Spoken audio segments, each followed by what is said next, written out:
we wanted to quickly demonstrate how we set the traps for TurtlePop. So these are hoop traps, but they're very small hoop traps that we tend to call crab traps or minnow traps. They're collapsible, really easy to carry around. They're really ideal for catching painted turtles and some of the other smaller bodied turtles.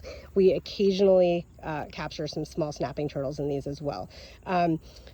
These can be a lot easier to set than some of the larger hoop traps because you don't have to go as deep to be able to set them.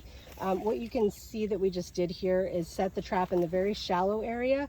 And the depth that we're going for is deep enough that the funnel, we should show you that actually, that the funnel, the opening that the animals are going through is underwater. We want the funnel part to be underwater, but we want enough space at the top above water so that the turtles that get captured can come to the surface and get some air to breathe. And so sometimes what we like to do is set it about like this, giving enough space that that the turtles will be able to come up for air.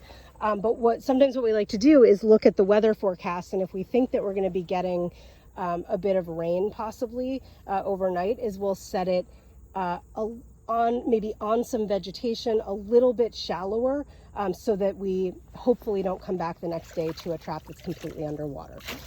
We have sometimes come back to a trap that was at some point had gone underwater, and we have never had any problems, but we definitely want these animals to be able to breathe. So that's how we set the trap. Once it's in place, we also secure it even further in place, and we use these just these plastic garden stakes. And we tend to weave that garden stake through the kind of buckle, the clasp that holds the trap shut. And so you just kind of feed that down in there into the ground, nice and solid, and that holds it in place. Depending on the depth of your pond and like the amount of emergent vegetation in your pond, some people will use like pool noodles and other things to float their trap. We haven't seen this to be as much of a need with this size of hoop trap.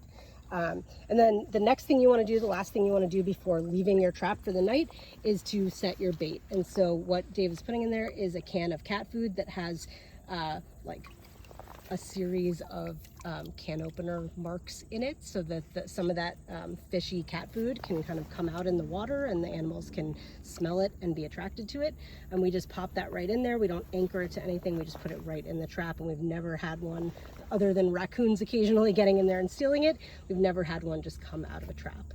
And so that is how we set the trap. We leave the traps in place for 2 nights.